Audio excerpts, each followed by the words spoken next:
daddy shotgun and the safe is always there. Your uncle's shotgun's always there. But most people don't actually know how to operate a shotgun proficiently. And the shotgun, specifically the pump action, is predicated on end user. Do you know how to shoot the shotgun? Do you know how to cycle the actual action? Do you know how to feed it all the time? Because that bitch is always hungry.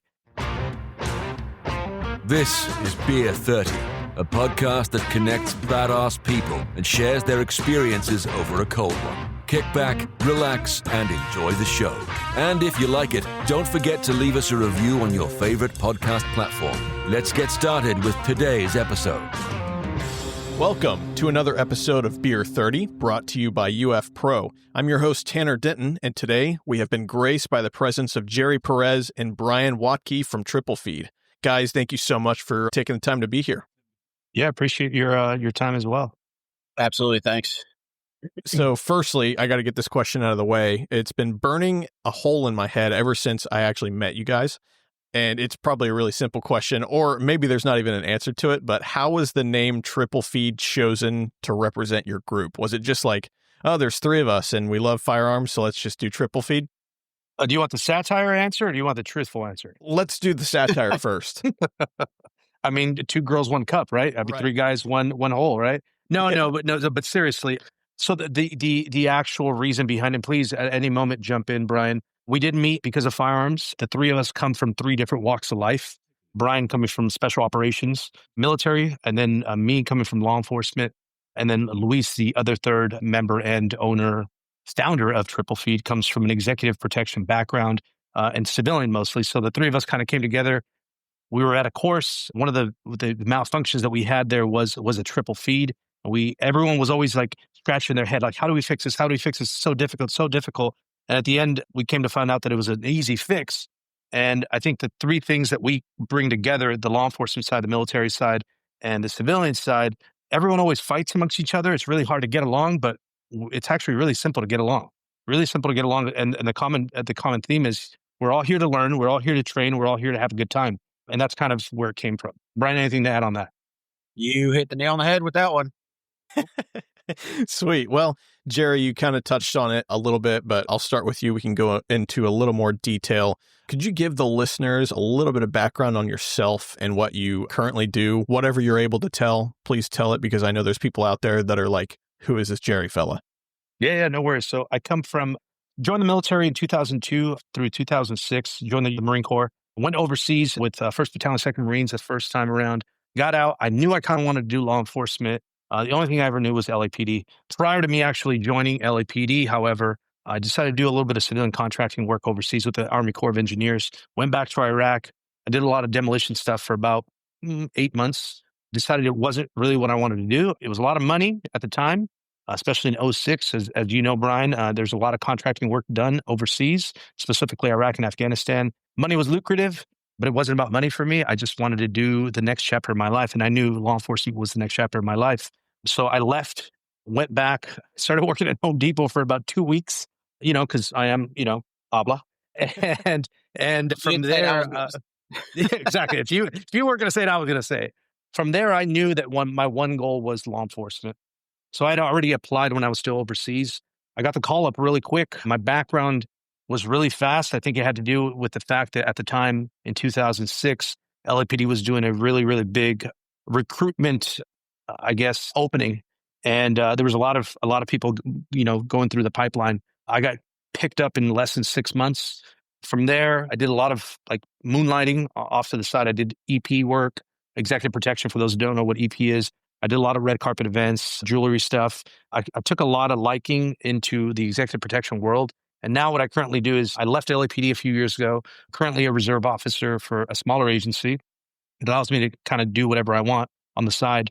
And I work full-time for a family, directly for the family. I do everything from travel with them, which is what I'm doing right now. I'm currently in a hotel abroad, traveling with the family.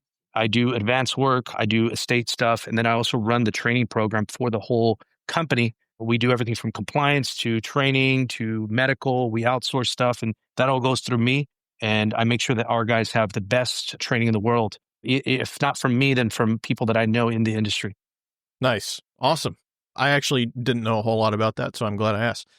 Yeah. Awesome. Brian, same for you. Give us a little bit of background and let the listeners know what you do on a day-to-day, and also why you don't have just a sole mustache like Gerry and I. Well, I'm not sure if Gerry can grow it.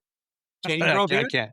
No, it's Okay, patchy. all right. It's very patchy, my friend. So that's what I was just saying. The fact that I can grow it, I grow it kind of thing, I guess. I do keep it groomed. My pet peeve is that giant contractor beard overseas.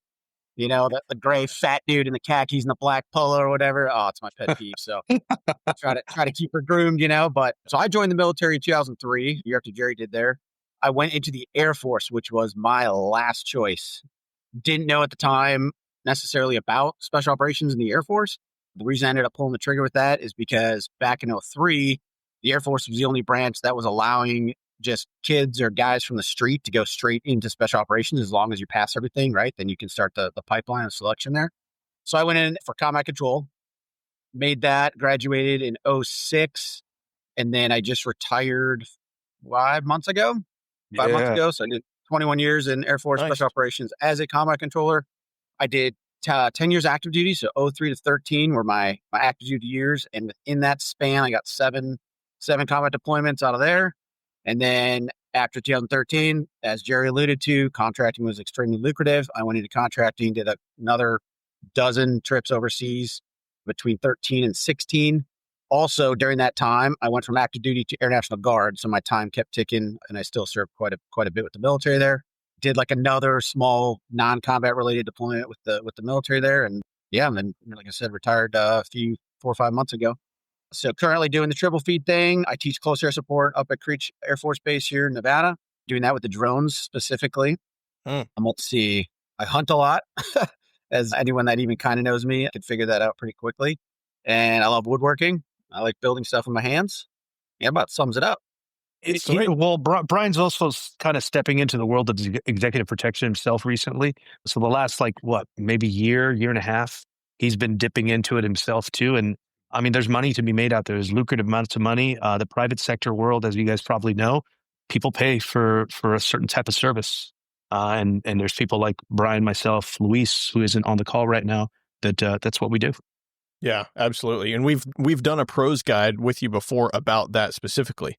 And it was a pros guide to close protection. Those of you listening may have been aware of this, but was it challenging trying to boil everything you know down to a few short form episodes that weren't going to be overwhelming and weren't going to be an hour and 30 minutes long and stuff like that? Well, it's like teaching a brand new guy on your team, be it either on Brian's team or my team, in a short few hours, what to do. It's like feeding somebody from a fire hose, right? You can't do it. So we picked the topics that we thought were going to be a little bit more dynamic. We're going to be a lot cooler. It would have been boring if we would have sat here and for 2 days, 3 days, we talked about mannerisms at the table or, what to say in front of your client. Like that stuff, those soft skills, you have to learn as they come, right? You can't be weird. You got to learn those as you actually work a detail. But the cool stuff like arrivals, departures, attack on principles, door procedures, how to evac the client, stuff like that. Those are the topics that we chose because they're very dynamic. It's very rare that it happens, but people train on them a lot. So why not make a few short videos about them? Yeah, absolutely. Brian, anything? It's kind of like trying to teach any sort of firearms course, right? So whatever the course is, say it's a beginner course or even advanced, we always get together as instructors prior to, and we have like canned outlines per course. We kind of have an idea of what we're going to touch on. And we always obviously make it more than we can actually cover, right? And that's the challenge, is just trying to cover as much as possible and then trying to figure out what order to put everything in. Because at some point, they're going to reload before we cover how to reload, right? But the first thing you teach someone that's never touched a gun should not be how to reload, right? You're skipping so many things. So it's always a challenge trying to balance that. So that's a really good question. And it is challenging. Absolutely. Yeah. Good analogy right there too, Brian.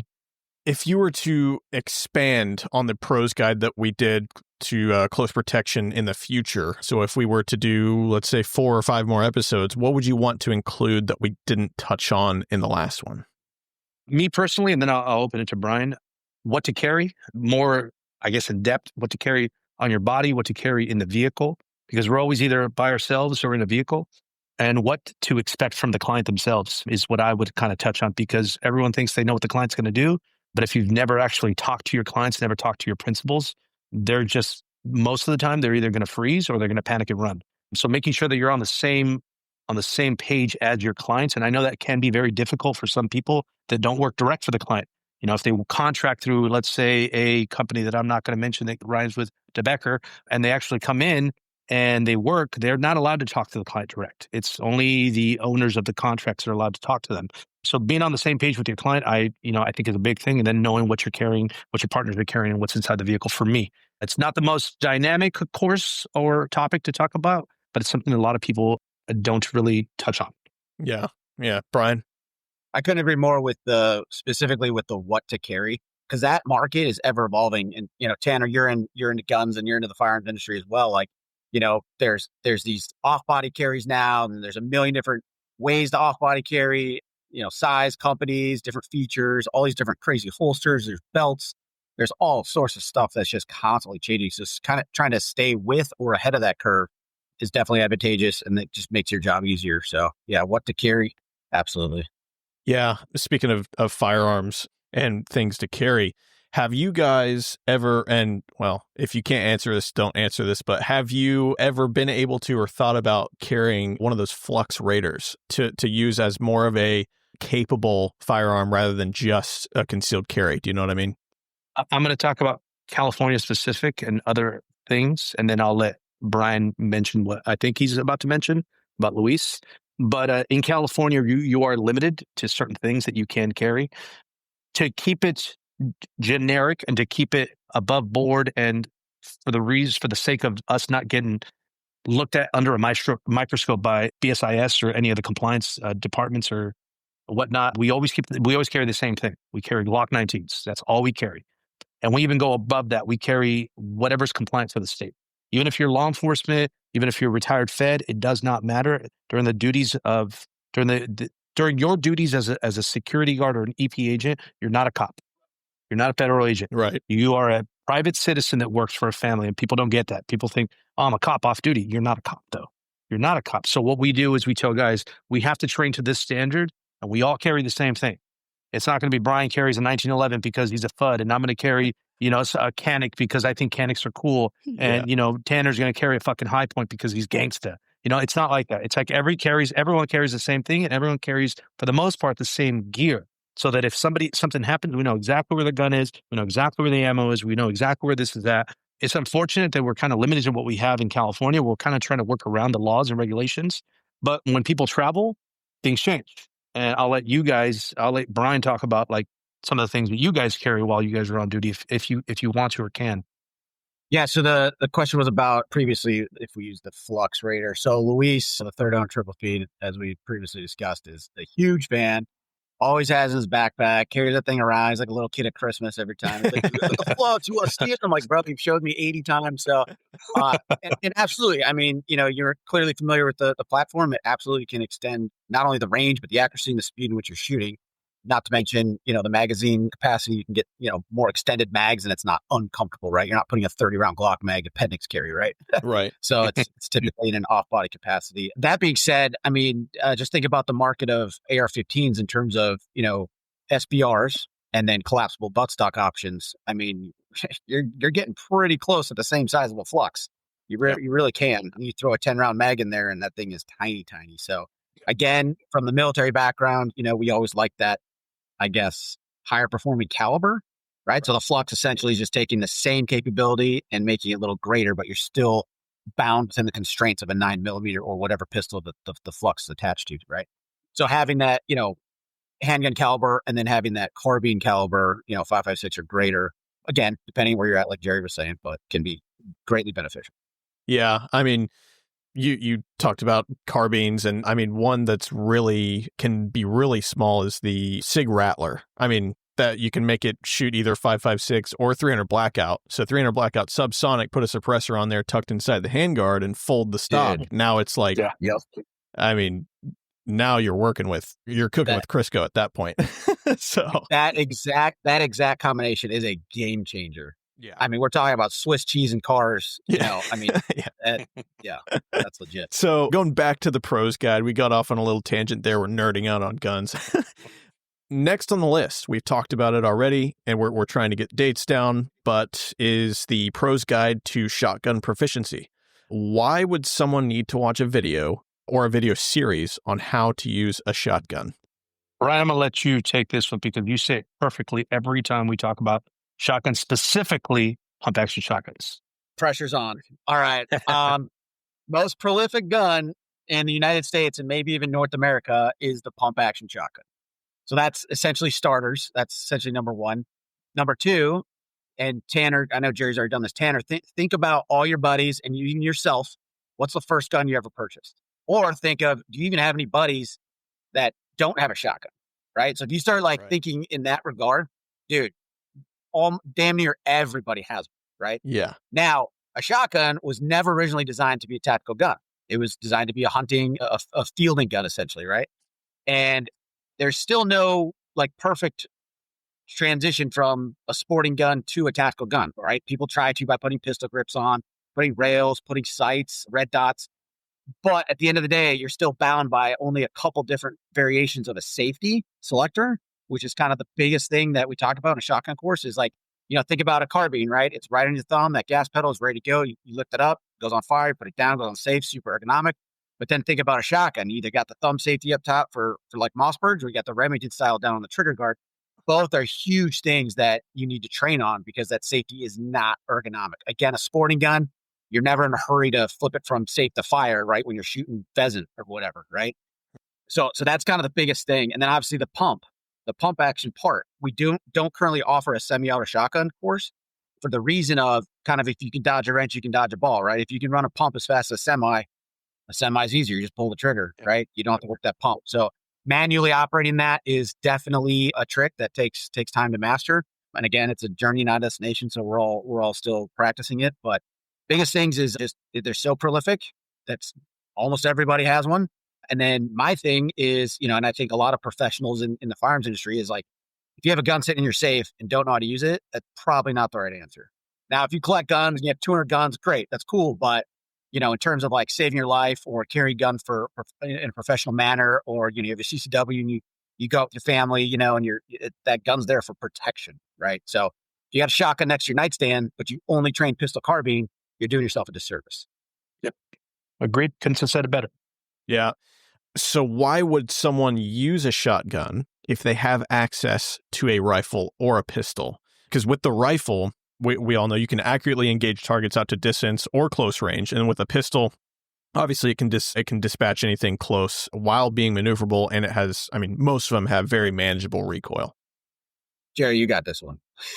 Sure. Yeah. Now the pressure's on me. Okay. So let's think about what I just said earlier about California and our regulations, right? Let's talk about other states too, where the rifle is really, really regulated, right? It's regulated to the point where people don't even want to purchase firearms anymore. Shotguns are readily available, literally worldwide for the most part. They're readily available, be it for hunting purposes or self-defense. They're there. It's very prolific. The ammo capacity, I know that's one of the big downfalls of a shotgun. However, shotguns are very versatile in that sense. You could have hunting loads. You could have self-defense loads. You could have loads that could reach up to 100 plus yards if you know what to do. You have loads to breach. You have loads for, bushes like flechette rounds. You have all these novelty rounds. Ultimately, the shotgun is very, very versatile. And every video game you ever played, Tanner, how many times is a shotgun one of the number one guns that you shoot? Right. For close range, it'll literally take, I'm going to take this straight off of Thunder Ranch. It'll take chunks off of your body. You will need a damn shovel to clean that bitch up, right? It's just a prolific gun, and it does so much terminal damage to an adversary if you were to actually use it.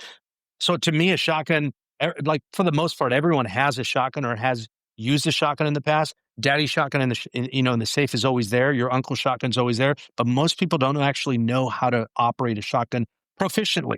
And the shotgun, specifically the pump action, is predicated on the end user. Do you know how to shoot the shotgun? Do you know how to cycle the actual action? Do you know how to feed it all the time? Because that bitch is always hungry. And that's what we kind of offer. We offer a course where you become familiar with the shotgun.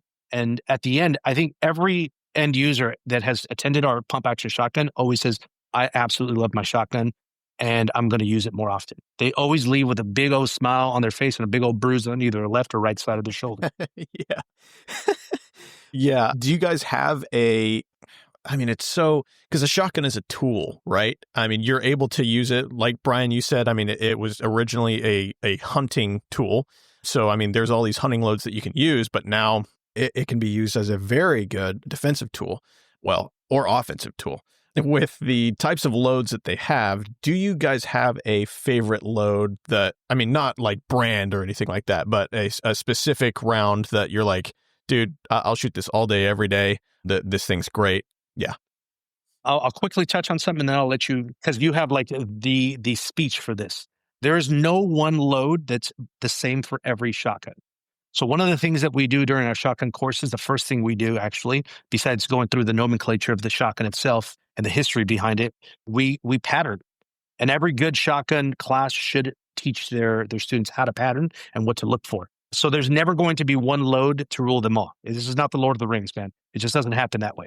So it's always an everlasting, thing that you want to do. You want to make sure that you find different rounds that pattern well with you. And it also depends on the mission and the specific thing that you want the shotgun for. But Brian could say it a lot better. So I'm going to give it to him. I'm going to yield the floor to him. So when Gerry says no one shotgun pattern is the same, so he means if you take 10 shotguns directly off the assembly line, one after the other, same exact make, model, serial numbers, directly in order, sequential, and you put the exact same shell in them, they're all going to pattern differently, right? Or they're not all going to pattern identical. So patterning is extremely important, and you essentially are never done patterning. Unless you just find a double-aught buck that shoots like a slug, which there are those options. You can get double-aught buck and flight controller, they're called. And essentially the wad just holds the grouping together for a longer distance. Now, where that starts to get iffy is, okay, well, if it holds a golf ball sized group at 25 yards, why don't I just use a slug, right? At what point are you, that conscious decision to go from slug to double-aught is typically because you want more spread, right? So there's that to consider in terms of flight control. In terms of, again, it's going to be shotgun dependent. However, there are 4 things that can help your pattern. And when we talk about pattern, we're specifically talking about double-aught buck, right? Because Correct. You essentially have pellet loads and then you have non-pellet loads, right? So pellet load is anywhere from, you got all the different numbers of the shot shells, right? You have double-aught, triple-aught, single-aught, and then you have essentially 1 through 9 shot. So as you get higher in the number, so 9 shot is going to be smaller pellets and more of them. You go all the way down to double-aught buck, it's going to be less pellets and larger. So again, back to the ballistic performance of a shotgun, just to give you an example, a double-aught buck pellet, just a singular pellet, and the most common load is 9 pellet. A singular pellet is 0.32 millimeters. A single 9 millimeter bullet is 0.33 millimeters. Okay. So it's essentially like you are shooting a double-aught 9 pellet shell, just one. You're shooting essentially 9 mil rounds downrange, right? Now, the feet per second is split it's divided by 9. So it's not truly shooting like if someone put 9 pistols together and shot the same. Right. It's not to that degree. Another example is a slug. A slug is 0.73, right? So that is 25%, 30% larger than a 50 caliber. That is massive. So, I mean, that's going to it's not going to throw you back like in Hollywood movies, but I mean, that's going to put a hole in somebody, right? So getting back to the double-aught patterning, and again, we're only speaking about double-aught when it comes to patterning. The 4 things you can do to get a better pattern, again, just try as many rounds as you can. Number 1 is 8 pellet versus 9 pellet, okay? So if you look inside the shot shell, how a 9 pellet is stacked, it's 3, 3, and 3, kind of in a triangular star pattern, okay? Well, when that is inside the shell, it's in the breech is obviously larger than the barrel. When the shot goes down the barrel, it's slightly smaller. So the 3 pellets that are in a triangle have to smash down, and they can't hold all next to each other. They can't hold that pattern the distance of the barrel. So what happens is they start running into each other, right? And as they run into each other, and then obviously, consequentially, the barrel, on the inside of the barrel, they start to form.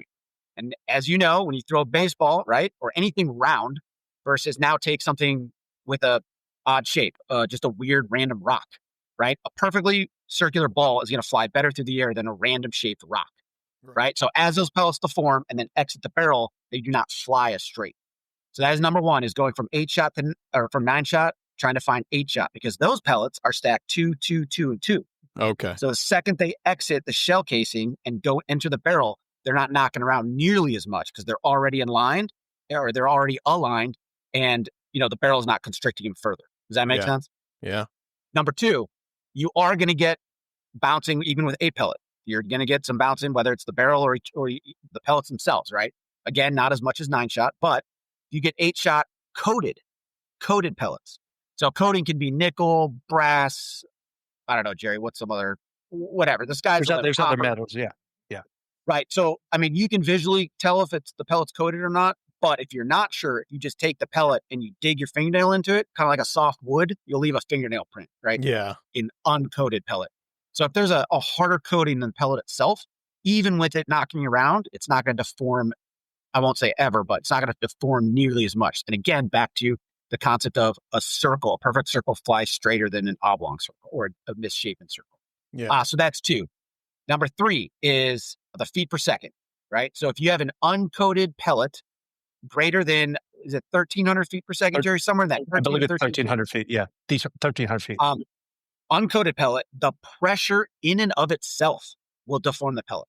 Oh, wow. So if you have even if you have 8-shot uncoated and it's like 1,600 feet per second, well, you're still getting deformity, not necessarily because of all the knocking around, but just the pressure in general is going to deform those pellets slightly. And again, when they fly through the air, they're going to start spreading and doing all wacky shit because they're not a perfect circle. That's 3. Number 4 is a choke, right? Now, again, back to sporting guns. We've tried to adopt them to the tactical realm, even not all tactical, kind of, well, I would say maybe, I don't know the statistic exactly. I was going to say perhaps if a shotgun is built for tactical, they wouldn't have the choke thread at all, because typically choke is for hunting, right? Specifically turkey, to keep that pattern nice and tight because you're shooting at turkey's head, which is the size of a golf ball. Right. But if you do have a tactical shotgun or any shotgun that you're using for tactical purposes, and it does have threads, placing, and again, you're going to have to experiment with your own shotgun, but placing different chokes on there could, choke down the spread or the pattern of 8 or 9-shot buckshot. So essentially, in theory, you want to go for 8-pellet versus 9. You want coated versus uncoated. You want 1,300 feet per second or less. And if you have a choke, toy around with it. See if you get a better pattern. So I'm pretty dumb when it comes to shotguns. So chokes, are there specific reasons you would use a choke, and are there different types of choke that actually change your pattern specifically? I mean, kind of give me an explanation on that, because like I said, I'm pretty dumb when it comes to those. Right. So, I mean, there's kind of 4 standard chokes, and then there's kind of like novelty rounds with shotgun. There's a million different chokes. You can just type in 12-gauge shotgun choke, and they'll come up with a million other ones. One choke would be marketed specific for one thing or another. So essentially, the choke is just taking what your current barrel offers and shrinking it, right? So again, the pellets exit the casing at the breech. Pellets are bouncing around, going down the barrel. Right when they get to the end, they get smashed back down into this tight pattern and then exit, right? So a choke essentially is going to shrink your barrel, and then whatever, all the different chokes in order of size, right? They're going to keep shrinking until you get to what's called a full choke, which is the smallest diameter. And I don't know off the top of my head that exact diameter compared to a 12-gauge barrel, but that's going to be your tightest pattern. It's going to be a full choke. But again, there are a dime a dozen, all sorts of different ones for different things. Okay. Are chokes ever used with slugs, or is that a no-no? So it can be done because, slugs are pretty soft, porous metal, or alloy or whatever, different. They're made of different things, right? Depending on the manufacturer, but it is safe to shoot.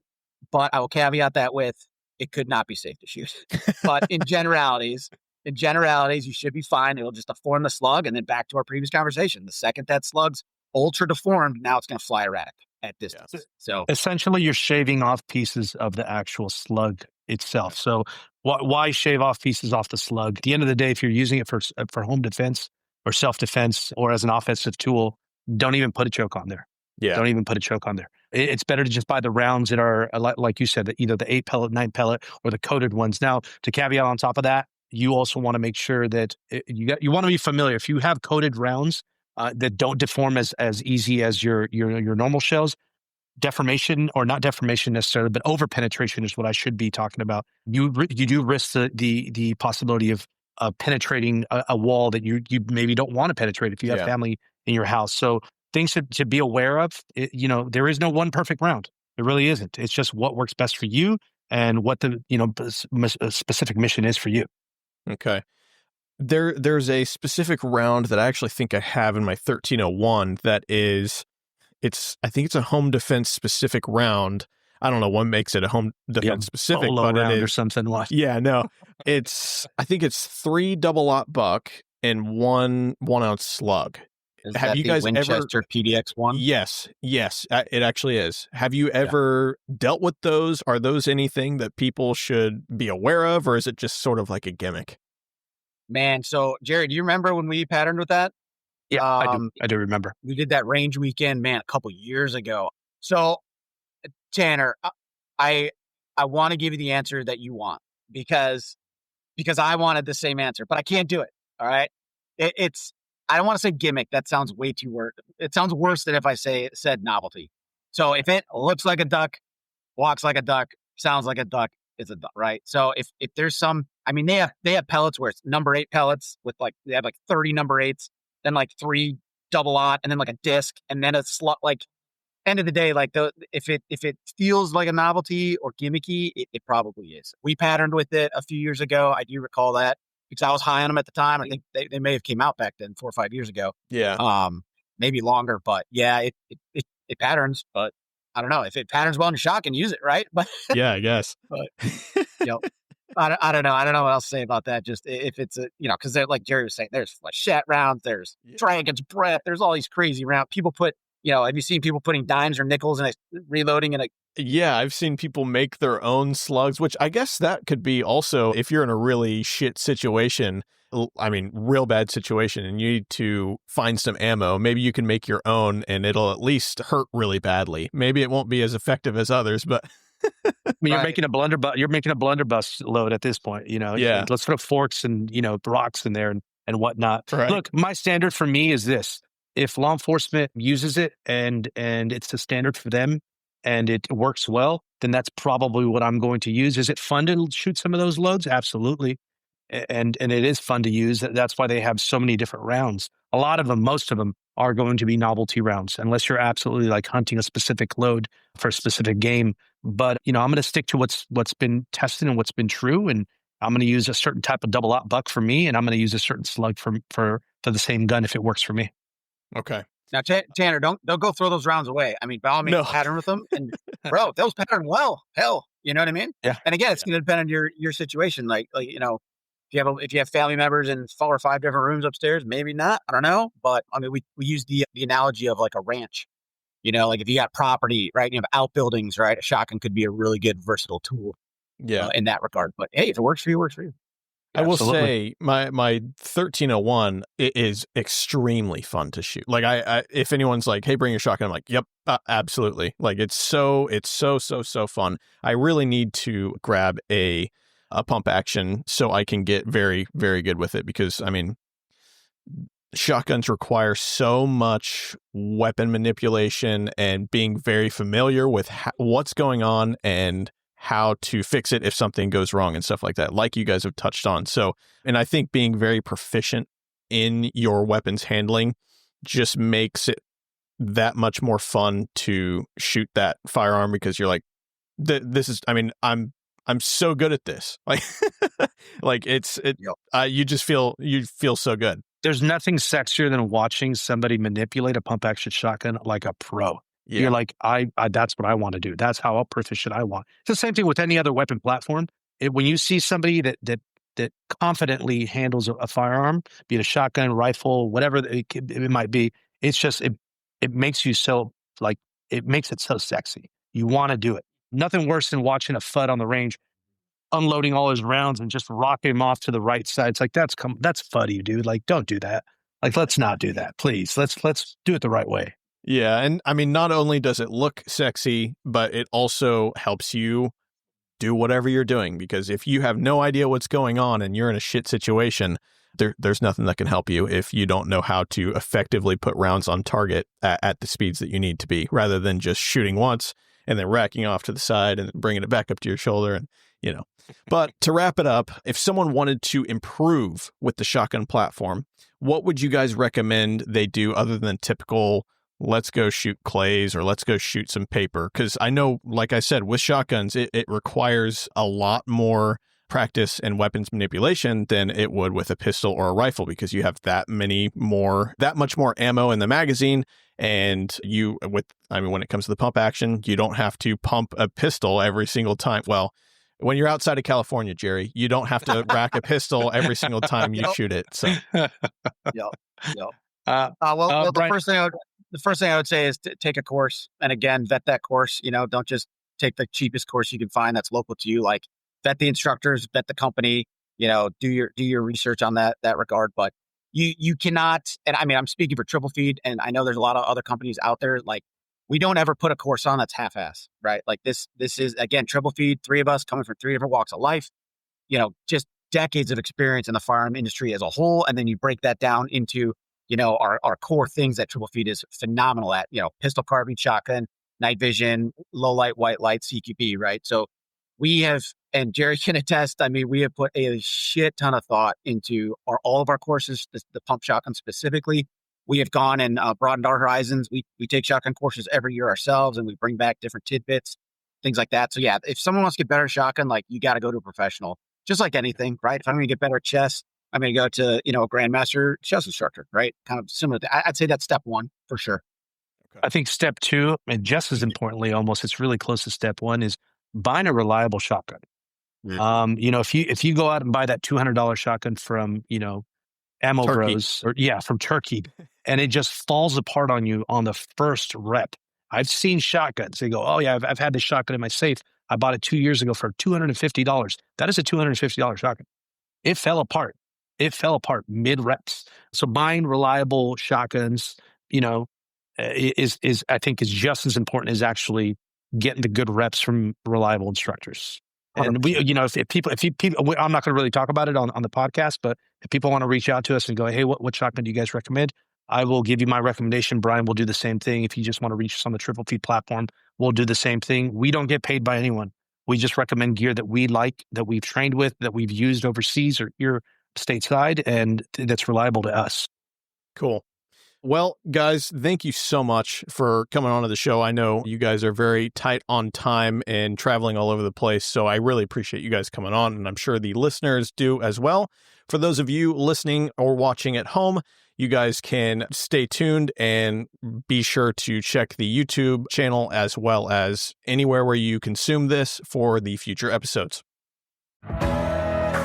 So there you have it. This concludes another episode of UF Pro's Beer 30 podcast. Want more information about UF Pro and tactical clothing for professional end users? Then please visit ufpro.com or follow our channels on YouTube, Instagram, Facebook, and TikTok.